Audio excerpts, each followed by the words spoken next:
Hello, in Shakespeare's play The Tempest, the character Miranda declares, when confronted by a group of young men, of whom on her isolated island she has never seen the like, "Oh wonder, how many godly creatures are there here! How beauteous mankind is! Oh brave new world that has such people in it!" It's perhaps the only line of Shakespeare to be made famous by someone else, for Brave New World isn't generally associated with Prospero's island of sprites and mayhem, magic and wondrous noises, but with Aldous Huxley's dystopia of eugenics, soma and zero-gravity tennis, a world, incidentally, upon which literary references to Shakespeare would be entirely lost. Brave New World is a lurid, satirical prophecy in which the hopes and fears of the 1920s and 1930s are writ large. But why did Huxley feel the need to write this, and is Brave New World really as dystopian as we are led to believe? With me to discuss Huxley's Brave New World are Daniel Pick, Professor of History at Birkbeck, University of London, Michelle Barrett, Professor of Modern Literary and Cultural Theory at Queen Mary, University of London, and David Bradshaw, Reader and Tutor in English Literature at Worcester College, University of Oxford. David Bradshaw, can you introduce us to the novel's protagonist, Bernard Marx, and the life he leads in the society called the World State? Yes, the World State is planned at every level. The population has been set at 2,000 million. There are only 10,000 surnames among the entire population.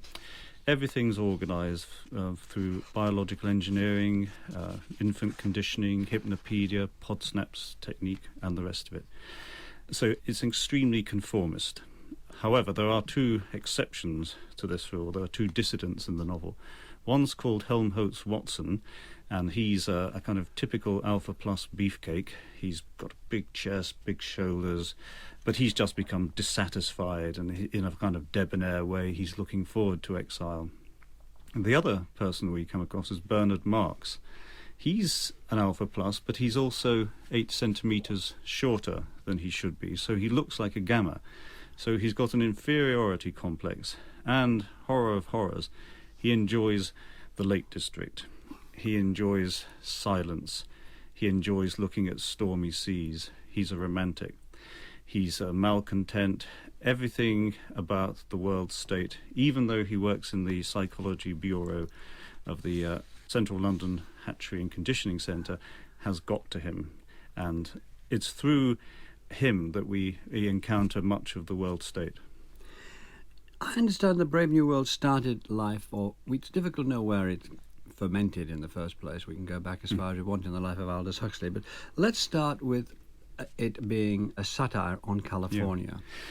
Yeah. In 1918, he writes to his brother, after the Americans, as it were, had come to the rescue of Europe, and says that he could see no future for Europe other than relentless and increasing Americanization. He then gets involved with a correspondence with a man called H.L. Mencken, who was a very prominent satirist in America and of American life. One of his favourite remarks about Americans was that they were homo boobus.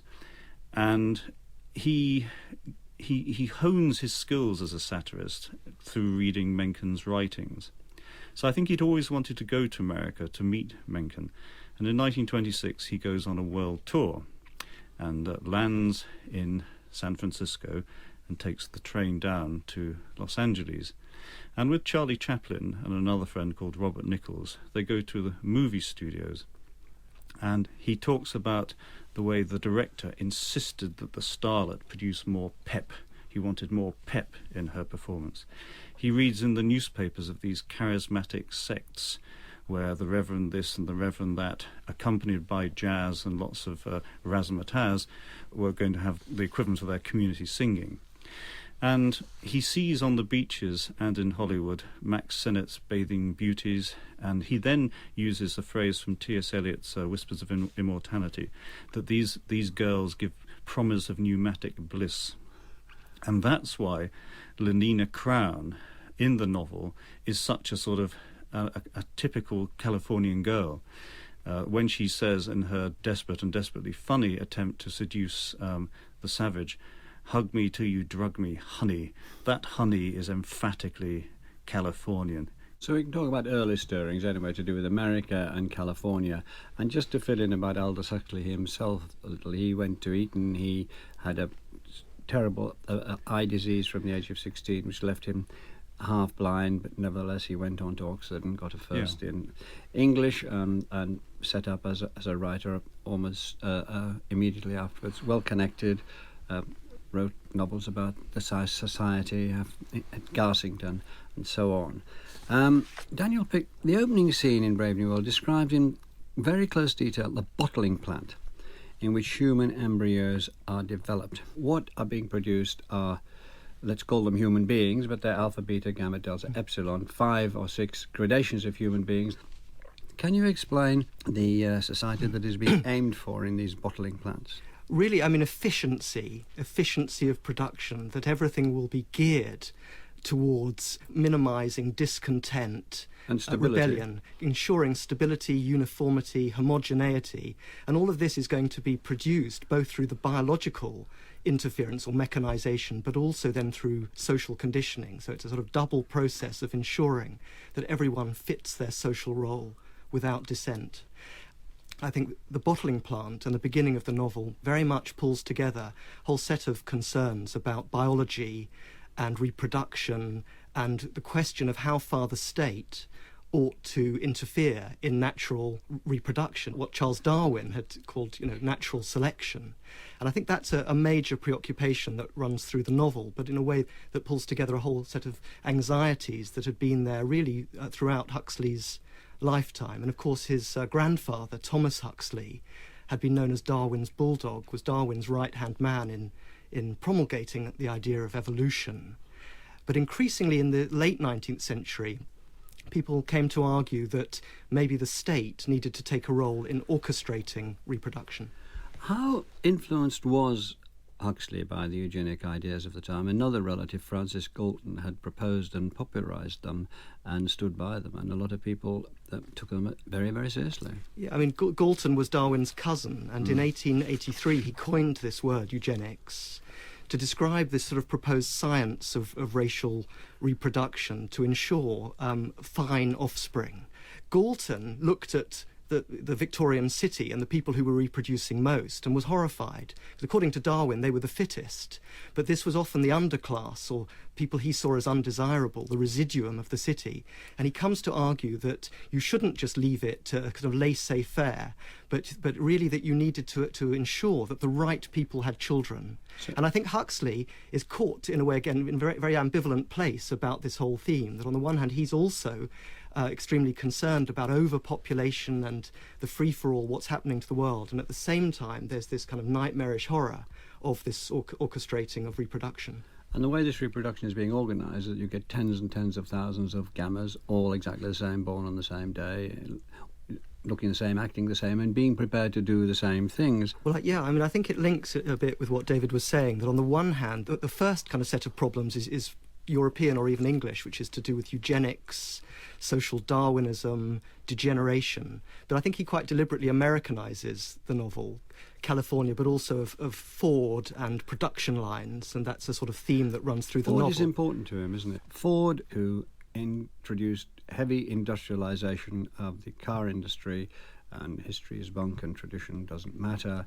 And Huxley sets his novel 632 years after Ford. So we're talking about a futuristic novel, but the starting point is Ford, whom he sees as this terrible man making people work, let's say, like ants. That's right. I mean, and the Model T Ford, that's a kind of early 20th century invention that's cheap and aimed at the mass market, relies on the assembly line, that the work passes by each worker, so it's mechanised. The body of the worker is completely mechanised. And of course, going back to Charlie Chaplin, that's a theme that Charlie Chaplin himself will satirise in Modern Times in the 30s, and I think that whole cinematic vision of mechanisation is in a way there.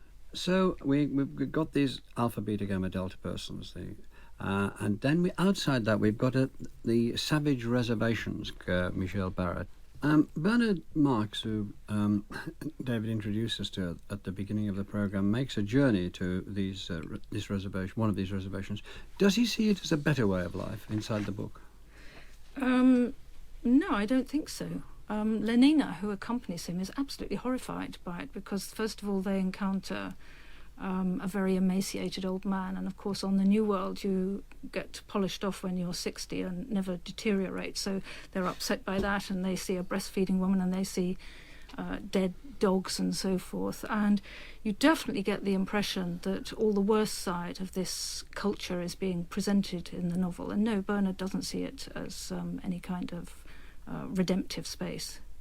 It's perhaps worth having a look at the fact that what Huxley's drawing on is an account of New Mexico from his friend D.H. Lawrence, who lived in New Mexico in the 1920s. But Huxley, I'd have to say, is giving it a very negative spin. And so some of the things that Lawrence describes of, for example, the Taos Pueblo, come out in Brave New World with a sort of extremely negative force. Can you specify? Lawrence writes of where he says, when you go to the Taos Pueblo, you can feel the deep roots of human consciousness, and we can only be envious of that. And this gets rather parodied in Brave New World, where Huxley talks about the men's deep savage affirmation of their manhood. He's sort of satirising Lawrence on masculinity, as well as Lawrence's romanticisation of what Lawrence called the Red Indian. Yeah, I think when the novel was bubbling away in Huxley's head, he was going to take a far more Lawrencean line, that the savage was going to be attractive, and that in the same way that Lawrence pillories the Ford-infested United States in his writings, Mornings in Mexico, Plume Serpent, his letters, that's how it was going to be. I think that was going to be the positive, utopian, pure, simple state, in contrast to this highly mechanized world state. But I think for various reasons he turned against Lawrence's primitivism and the more political and concerned with eugenics he became in the early 30s. I think what's really interesting about it is that the Savage Reservation is a different kind of dystopia. It's not that the Savage Reservation is set up as something that's better than the Brave New World. It's actually one that Huxley presents as pretty grim in its own right. Daniel? One of the things that's particularly striking about the novel is the horror about promiscuity, and this vision of a world in which there are no sexual morals. In fact, there's no loyalty, fidelity, all of that's been abandoned in the Brave New World.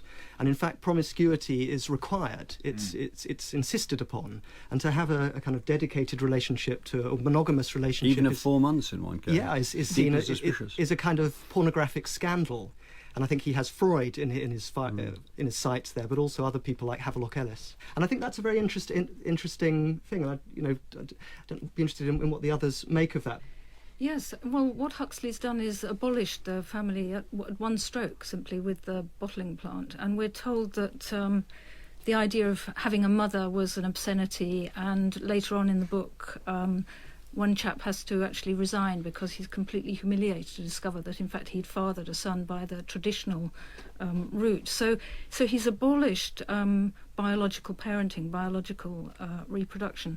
I think it's perhaps worth pointing out that the family that he's abolished is not all families, if you like, but is a very specific one, which is the 20th century nuclear family that Huxley was actually quite critical of. And there are various other places in his writing where he gives quite a tough critique of that form of the family.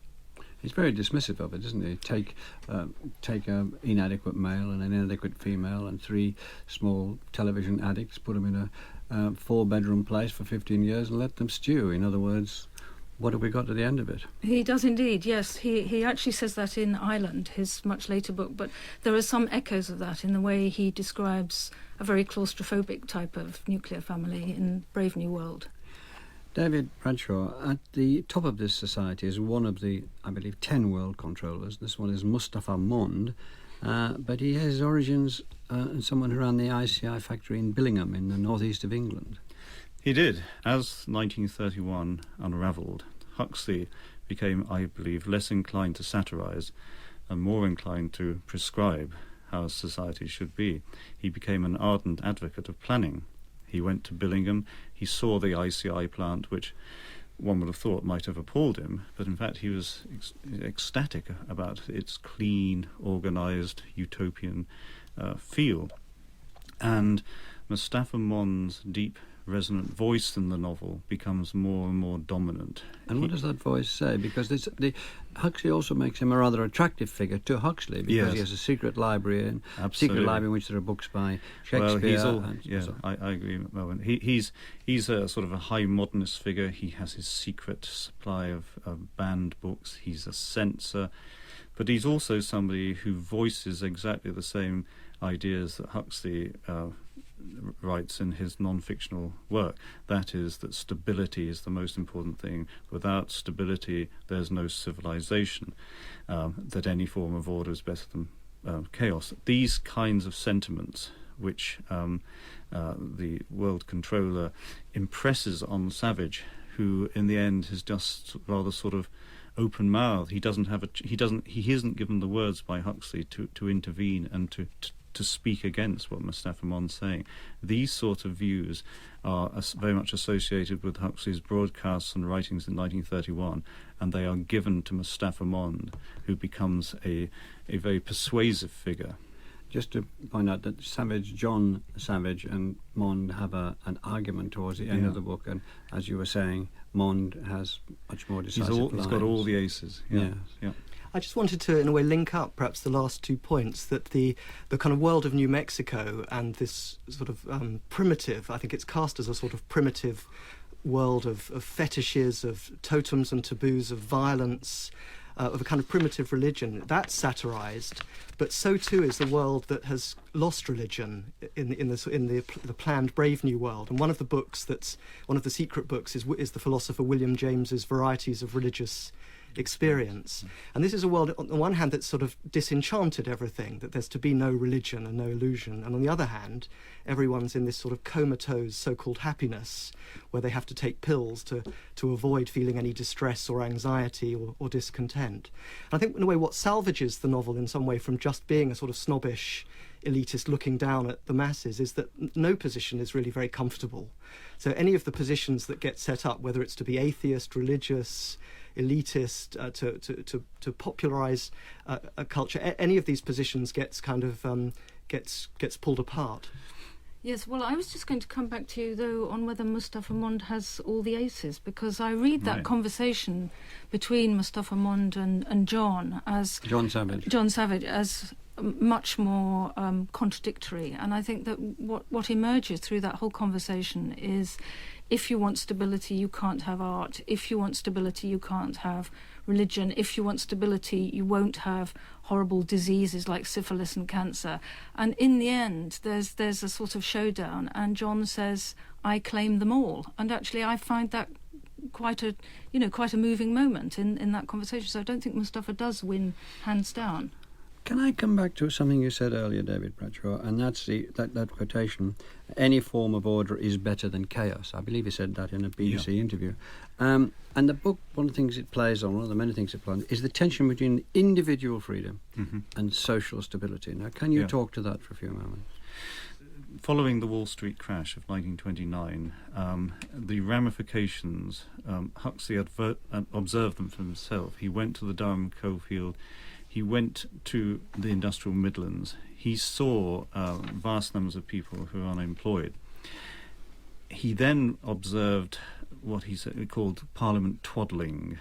So he had, like many intellectuals at this time, deep contempt for parliamentary democracy, a talk shop, he called it. That's why people like Oswald Mosley, prior to him becoming a fascist, appealed to him. And as we had a national government in 1931, we left the gold standard. It was a year of one humiliation after another. And he imagined that not only British society, but European civilization was going to the dogs.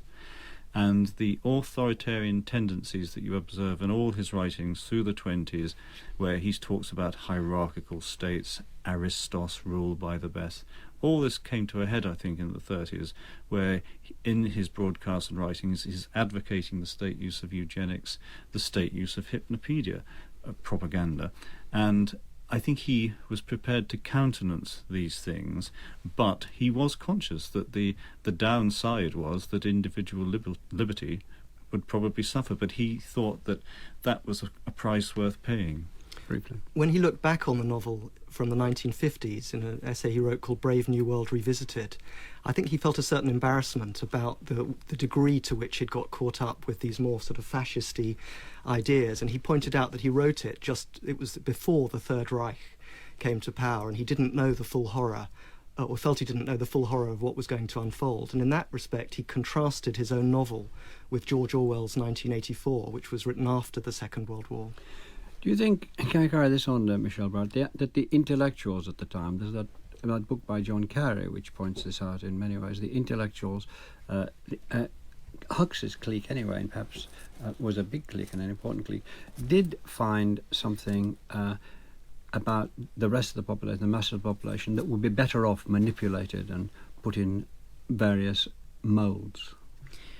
Well, I think they did, and I think he did to a large extent. There are various places where he says quite sort of candidly in his essays and so forth that, a few, maybe 100 men of genius made Western civilization, and then there were the disciples, and then there's the herd. So he certainly uses that sort of vocabulary.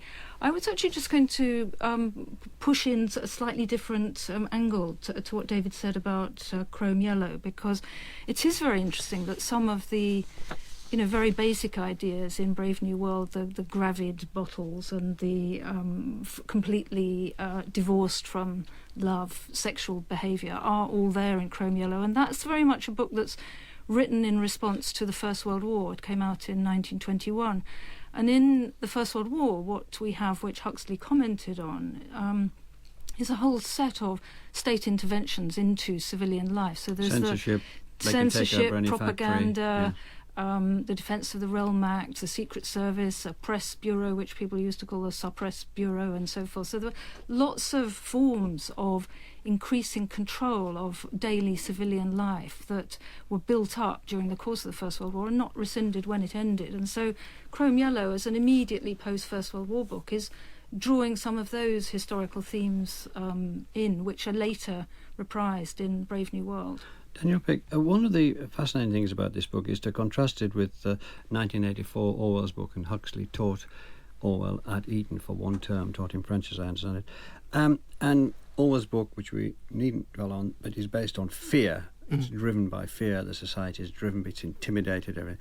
And the thing about Huxley's book, which seems rather more astute, is that it's driven by pleasure.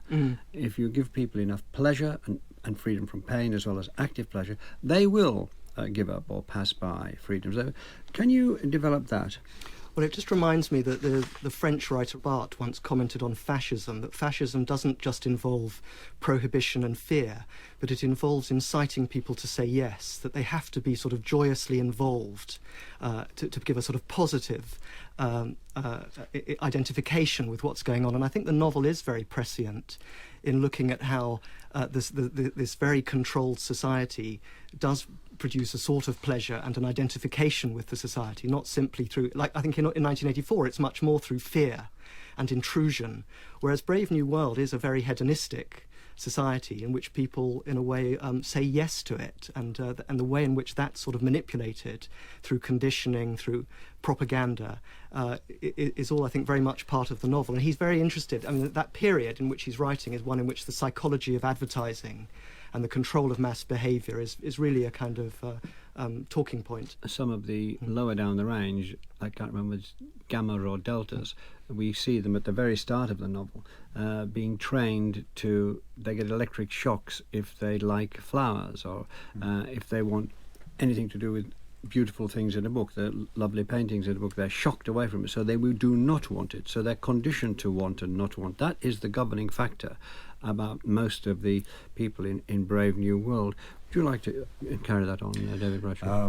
Yes, certainly. They are being conditioned to consume there. So, as the director says, there's no money in people liking nature.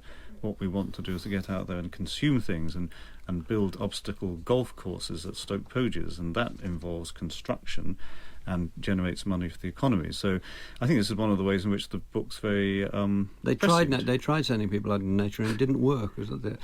Well, I don't know, but certainly, you know, we keep being told that the way we're going to get out of the current recession is to consume our way out of it, to spend our way out of it. So ending is possibly better than mending for us today as well.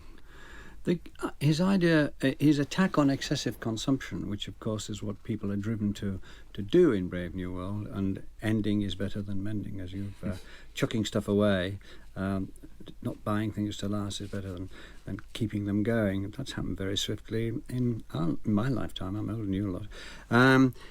Why did he make that? That has resonated very, very well, hasn't it, since he wrote the book? The excessive consumerism, David. Yeah, I mean, he was satirising Keynes's ideas about how to deal with the effects of the slump, which in turn also brings in the New Deal in the States. But it's, again, the idea that behind consumption is desire, and you're controlling desire all the time. You limit what the gammas, the epsilons, the deltas want. The alphas and the betas want different things, but wants is very much curtailed in this novel. It's to do with how you control people's sense of well-being. You know, at one moment you want them giddily happy, the next minute you want them happily working. There's no in between. There's no sort of hankering for things in this state. And you began to talk about this earlier, Daniel Pick. Huxley was very well aware of the nascent advertising industry, which was doing exactly what you're saying, David. It's conditioning people, saying you really like to be happy. To be the smiling person in this ad, you need to buy a tin of what's it. It's the flip side of what we were talking about earlier with production. The production line, the assembly line, is consumption, and these sort of two sides, and how you need to then generate demand and desire to buy all these goods that you're making. And I think the novel explores both. Can we pick up this ambivalence, though, David? It is one of the central themes in the book, the nature of happiness. People in Brave New World, you could say, look, these people are genuinely happy.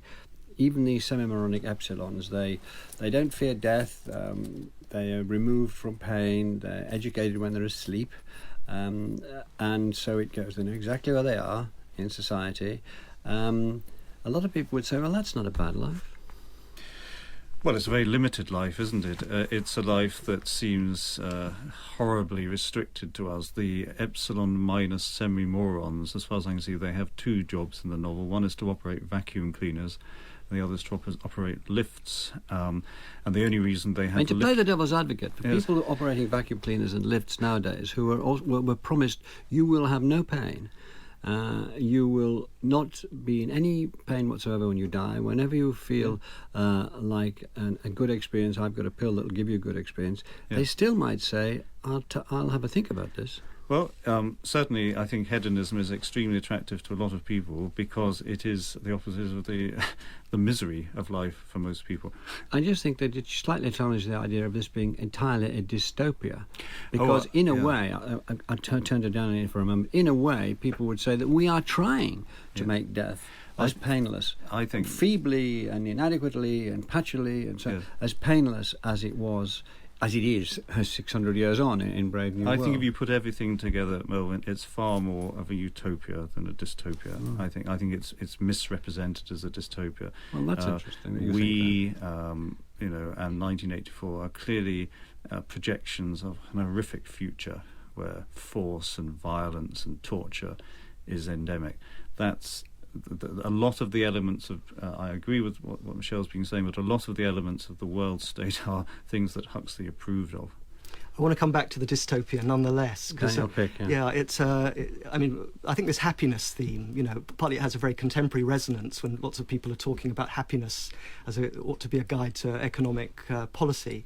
But it also has a back kind of story, which is a 19th century debate about whether happiness ought to be the be-all and end-all of whether the masses are happy. And it kind of goes back in a way to a debate that Jeremy Bentham and the utilitarians have. And John Stuart Mill, great Victorian liberal, who kind of intervenes in that debate at a certain point and says, well, the quality of the happiness does matter. It's not just the same to to play kind of tiddlywinks or pushpin or to read Shakespeare. Who judges the quality well, then of it the becomes happiness? John Stuart Mill. Yeah, then it becomes a kind of potentially an elite who would impose the and that's values. what's happened for many centuries. But I think the dystopia about conditioning, there is a really bleak side to it. In fact, Rebecca West, the writer reviewing the novel, called it a deduced abomination, this vision. And I think Pavlov and conditioned reflexes in dogs, that was, again, a kind of talking point in the early 20th century that's here applied to human beings, is pretty dystopian.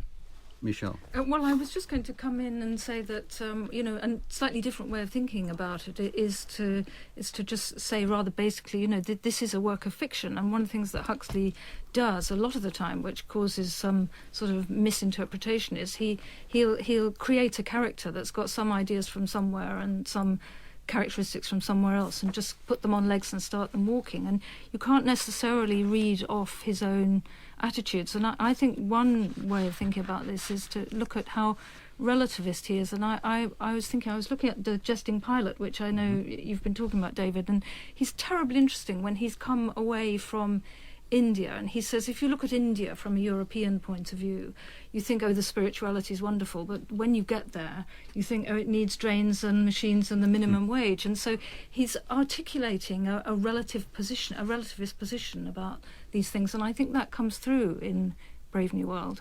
If you take something he wrote in 1931 about Fordism in a non-fiction voice, he said it was the cruelest mutilation of the human psyche with the smallest spiritual return, which is, quite a unambiguous way of looking at Fordism compared with the novel. And in chapter 11, when the savage is being shown around the world state, they take him to that small factory making lighting sets for helicopters, and you see a line of gammas and a line of deltas, and each one of them is tightening a screw or doing one thing. And it's then that the savage says, oh, brave new world that has such people in it. And then he goes and throws up behind some bushes because he's so revolted by it. So I agree, the book is not a template, it's not a blueprint. It's got all sorts of elements. And certainly at the end of the novel, when the savage is swinging from a noose, nobody's going to say, oh, what a jolly good idea that would be, or how marvellous. But all these elements there, I just think that what happens as it's being written, and I think the manuscript confirms this, is that the pro-statist notions are reinforced. The savage is made rather mute. The savage reservation is made sort of smelly, unattractive and disgusting in many ways, and I think the positive side of it is rather lost. That's all I would. And just to clarify for a moment, the savage comes into Brave New World. He leaves the reservation, comes into Brave New World, and investigates it and challenges it, is bemused by it, and then that attacks his world, and so we have an interplay between these. A lot of other things are going on, as you proved in this discussion so far. You want to come in, Michelle? Just a tiny point. I was just wondering whether this might all change, because I gather that they're going to make a new film of Brave New World, and Leonardo DiCaprio is going to be John. So John the Savage. It's interesting it wasn't made into a film straight away. It's one of those novels you sort of imagine was, but I think from what I read that his agent sold the film rights to a company that would neither make the film nor release the rights to any other company, so it didn't get made. And much later, I think there was a mini TV series. Well, in the States. States. It probably didn't get made because Huxley's curse on popular culture. I think. He became a Hollywood scriptwriter, mind you. I know, but that doesn't mean he went along with it. It just meant he went along with the money. Yeah. He did have himself. He did despise popular culture, including the movies, as we know, and the book has a great deal of harsh things to say about popular culture, by which he means the cinema, popular music, and particularly for some reason group singing seems to get under his skin. He doesn't mention the Messiah, which is pretty much group singing, but anyway, group singing gets under his skin. Can we talk about Huxley's view of popular culture, why he was so animated about it, and how it figures in the novel? David Bradshaw. Mustafa Mond, Helmholtz Watson, Bernard Marx, the Savage, these are all individuals, and they have an individualist ideology of different kinds. That we find out that Mustafa Mond was almost a dissident himself, but was given the choice, either you conform or you get sent to an island, and he conformed. Against that kind of individuality are these mass enthusiasms. mass movements, really. And I think certainly the feelies comes out of the talkies, and Huxley sees America really as the source of such mass cultural movements. I think because he, like a lot of intellectuals, thought that mass circulation newspapers, popular films, made people moronic. They made people open to the persuasiveness of demagogues. They made society less stable. Yeah, I mean, I think that this idea of the crowd and the masses, the mob, was something that was being thought about in new ways in really the 1890s, 1900s. But the idea that there was a psychology to the crowd and the masses, and I think that then gets taken up in advertising to sort of inculcate desire. But it's also something that becomes really a theme of politics, of how should leaders manipulate the crowd in an age of mass democracy. And I mean, key books there would be things like Gustave Le Bon's The Psychology of the Crowd, which was written in the 1890s, saying you have to take seriously that we now live in an age of the mass vote, and the task for elites is to manipulate and channel the desires of the populace. And also there's the idea that we live in the age of mass votes, we have democracy, but actually if you look at it closely, the same sort of people end up running the shoot and taking most of the rewards, democracy or not. It's a bit of a farce. There's that idea around as well. So the idea is they're coming at the idea in all sorts of different ways. I think so, and I think that concern with and horror of the crowd and the masses and mass participation comes together with another theme, which is this sort of elitist highbrow thing. Again, there's a sort of family backstory to this, that his great uncle was Matthew Arnold, who was the author of Culture and Anarchy. And this idea of a kind of culture that's going to take the high culture that will take the place of religion in binding together the nation is a kind of important theme too, I think. I think Huxley, in many ways, saw himself as Matthew Arnold reborn. He wanted to try and achieve that cultural authority that Arnold had 50, 60 years before him. It's interesting to compare the unease that Bernard feels when looking down on this swarming sameness above Stoke Poges with the kind of things that Huxley writes about observing crowds from trains in his earlier writing. That unease that Daniel's been talking about was very much there. There is always a problem with somebody like Aldous Huxley, who was working and writing for so many decades and was, I think, does need to be said, was a very, very influential cultural figure, particularly, through the 20s and 30s, very, very important, but was somebody who really changed his mind. I mean, you've only to think of the 1946 foreword to Brave New World, where he says, if I wrote it now, there'd be a sort of, a religiously satisfying option as well. It wouldn't be the book that it is. He's somebody who really did change his mind over time. And changed his personality to some extent, ending up as this sort of hallucinogenic guru on the west coast on of YouTube, America. Yes. The sort of person that when you went across in the early 20s, you might have thought, I'll satirise this lot. Yeah, and very different attitude to drugs there in his later work in The Doors of Perception than in Brave New World, where sort of soma is seen as simply a sort of dumbing down of the masses and keeping everyone quiet. And mescal just makes people feel sick. Why do you think that the book has... In what way do you think the book survived, and then why do you think it survived so long? I'll start with you, Michelle. Well, I think one thing you could say about it is it's been extremely fertile in terms of science fiction. So there are now, if you think about the many representations of, the Borg hive or memory being extracted from one person and injected into another and all these kinds of things, I think Brave New World has been, quite an inspiration in terms of science fiction. I think also really this theme of the sort of instrumental view of nature and of human beings that is described in the novel does resonate in so many powerful ways, of how far to go in the orchestration and the organisation of people, of reproduction, of taste, of desire, that's a theme he picks up. And I think really, I go back to the dystopian element, that as well as all the themes we've talked about, somewhere I think at the back of his mind there was H.G. Wells, who he saw as having presented far too benign and optimistic view of the role of science in modern society. Although Wells himself, in The Time Machine, had perhaps given his own dystopia, but often he saw Wells as somehow kind of simply praising science and a very sort of enthusiastic, upbeat story. And I think that in a way Huxley wants to turn that on its head, and quite consciously has Wells in mind. There's even a character in the novel called Dr. Wells. But also, like Wells, I think Huxley did flirt with the idea of world government like this, by this elite band of engineers and intellectuals.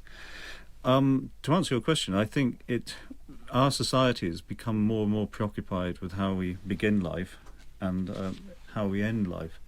And I think with stem cell research, cloning, the ethics of what we see in a ridiculous way in Brave New World are becoming so almost they could easily be adapted if we wished to do so. Ectogenesis and the rest of it. I think he's also a very astute and prophetic book in the way it's a very noisy place, AF632. There are helicopters everywhere, there are rockets flying in from Bombay and New York, and as our world becomes more noisy, it sort of speaks to that. We do have a tendency to cover our native land with golf courses as well, so I think it's a very recognisable book, but I think the fact that it is fissured, one doesn't quite know how to take it, and it's not just a straightforward dystopia or utopia, but it's a bit of both. That's why it survives. The problem, I think, with 1984, briefly, is it's so obvious who the baddies are. Finally, though, I'd just like to take up one of the reasons for survival and wonder what you think about the idea of pleasure, the giving of pleasure, being something which will combat search for difficult freedoms better than anything else. I think Huxley did understand the difference between deep happiness, which was, you didn't need props for, and the tendency with drugs, with films, with noise, with games, with sport, with sex, to just take your mind off things. The idea of silence, of hesitation, of doubt, of contemplation are things that are kind of like endangered species in the novel. And that again resonates very much with our culture, where there is a kind of manic insistence on enjoyment, a kind of loud, if you watch the television now, there's a kind of feeling that you have of everything being very sort of high and up and manic. Yeah. And I think the novel in a way questions that and just asks for people to hesitate and doubt a bit more. Yes, it's become a land of extroverts. Thank you very much, David Bradshaw, Michelle Barrett and Daniel Pick. Next week we'll be talking about suffragism. Thank you for listening.